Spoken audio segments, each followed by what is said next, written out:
টান হয় বেশি।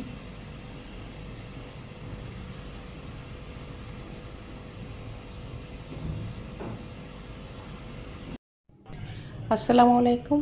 আম কিন্তু ফুরিয়ে গেছে, কিন্তু এখনও কিছু কিছু কাঁচা আম রয়ে গেছে।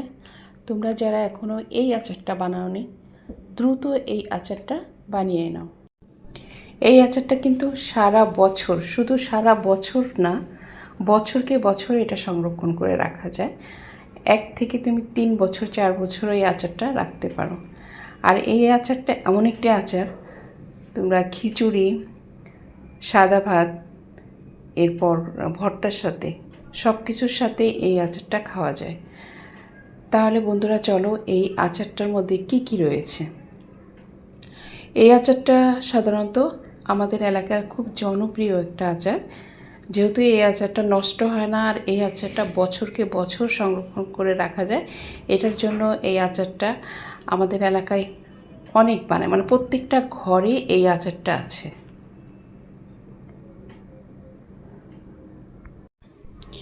এই আচারটার মধ্যে রয়েছে কাঁচা আম। আমরা কাঁচা আম ছোট ছোট ঝুরি করে কেটে নিয়েছি।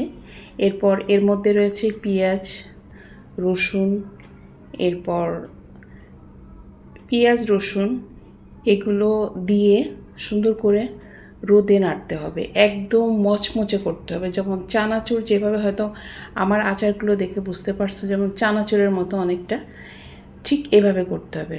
তো সাথে আমরা আর কি মশলাগুলো ব্যবহার করব, এর সাথে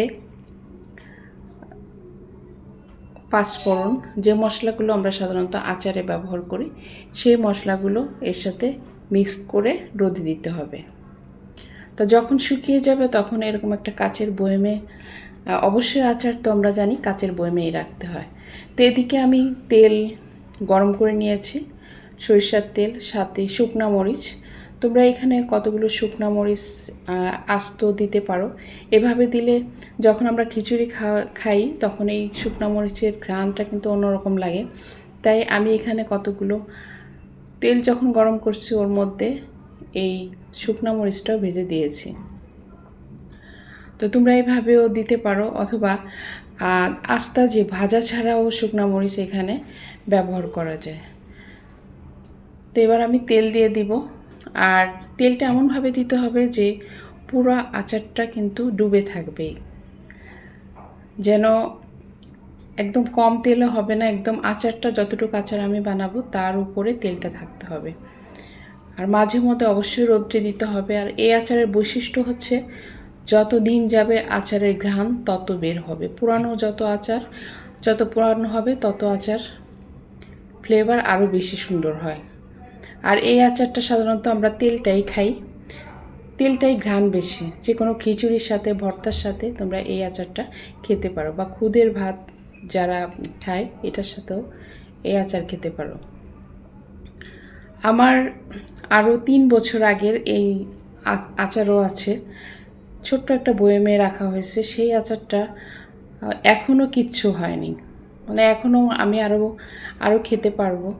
তো আমি প্রতি বছরই এই আচারটা কম বেশি বানাই, কিন্তু আমার এই আচারটা সবচেয়ে অন্য আচারের তুলনায় এই যে দেখছো কালো হয়ে গেছে, কিন্তু এত ঘ্রাণ, অনেক ঘ্রাণ। মানে তোমরা যদি এই আচার দিয়ে ভাত খাও, 1 প্লেট ভাত খেয়ে নিতে পারবো, যে যতটুকু নর্মালি আমরা ভাত খাই তার চেয়ে বেশি খেয়ে নিতে পারবে। তো বন্ধুরা, আমার আচারের রেসিপিটা কেমন হলো? আসলে আচারটা আমি গ্রাম থেকে বানিয়ে আনছি, আমার আম্মা বানায় দিছে। কারণ আমার আম্মার সব কিছু দিয়ে দিছে, শুধু আমি তেল, কারণ বাড়িতে গ্রামে যেরকম রৌদ্র, এখানে তো আমরা ওই রৌদ্রটা পাই না। তো আমি শুধু তেলটা ব্যবহার করছি, আর আম্মা সব কিছু দিয়ে দিছে আচারের মধ্যে। তো আমার ভিডিওটি কেমন লাগলো? যদি ভালো লেগে থাকে অবশ্যই লাইক, কমেন্ট, শেয়ার, সাবস্ক্রাইব করবে। আর অলরেডি যারা সাবস্ক্রাইব করেছো তাদেরকে অসংখ্য ধন্যবাদ। আজ এই পর্যন্ত, আবার কোনো নতুন ভিডিও দেখার আমন্ত্রণ জানিয়ে আজকের ভিডিওটি শেষ করছি। আল্লাহ হাফেজ।